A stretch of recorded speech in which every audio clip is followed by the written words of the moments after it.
其實我哋沙涌以前係叫做馬家莊，我哋都係姓馬嘅。咁呢邊咧就係我哋沙涌第一個橋墩項目。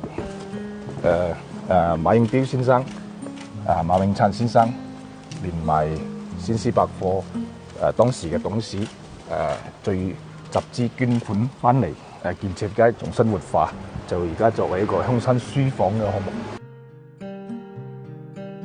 我叫做馬維德啦，我係馬應彪嘅曾孫，佢係四大百貨公司先施嘅始創人。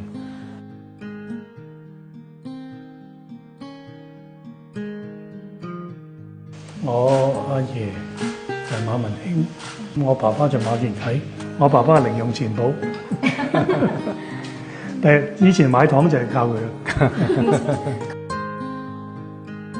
每一次翻嚟咧，都見到一啲以前我太爺啊，或者我阿爺啊，或者其他叔父輩留翻落嚟嘅嘢咧，都好感觸。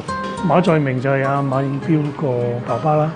馬應彪即係對於國家、對於鄉下好有感情嘅人啦。佢係其中一位最先協助孫中山先生搞革命嘅人。成個事業都係為民族去做嘢。呢個係一個需要宣揚嘅嘢嚟嘅，唔係淨止話即係我哋嘅先祖輩啦。始終係一個中國人，呢樣係最緊要嘅嘢嚟。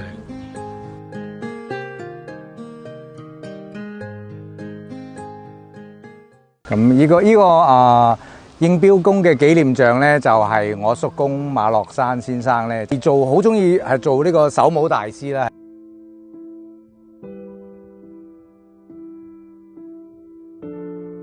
我係馬良豪啦，咁係呢個沙涌馬氏嘅第27傳。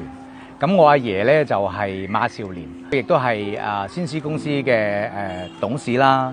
咁就其後呢個就創辦咗影城酒店。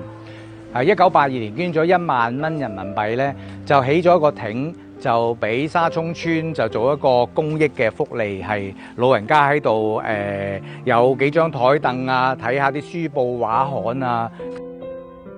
我細個跟佢翻嚟沙涌村咧，我喺個祖屋嗰度瞓。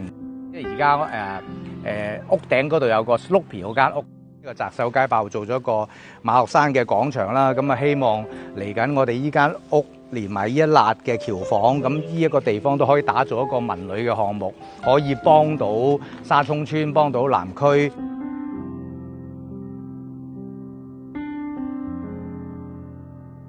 就恩眾咧，就係其實就係馬永燦個老豆，就阿應彪公咧就整好咗呢邊嘅馬氏公園，跟住咧馬永燦咧就整呢邊。18年我哋嘅馬家昌就成為咗中山市非遺項目，我哋需要有一班青年人去打造好我哋自己嘅文化啦，就將呢個恩眾堂咧就交付俾我。咁由2000年到而家就係一種家國情懷。沙涌村好多文化底蘊，咁啊帶動鄉村經濟，大家都希望將條村搞好啲。我哋嘅同鄉會裏邊咧，就其實全部都係姓馬嘅。我係想搞多啲活動啦，召集翻我哋嘅同鄉會嘅會員，多啲翻嚟，即係唔係淨係話香港點樣幫中山，其實香港係需要融入大灣區嘅。我哋而家更加需要即技術或者係個人事方面嘅點樣去溝通咯。我覺得青少年嗰個工作咧係相當緊要嘅。祝大家一馬當先，龍馬精神。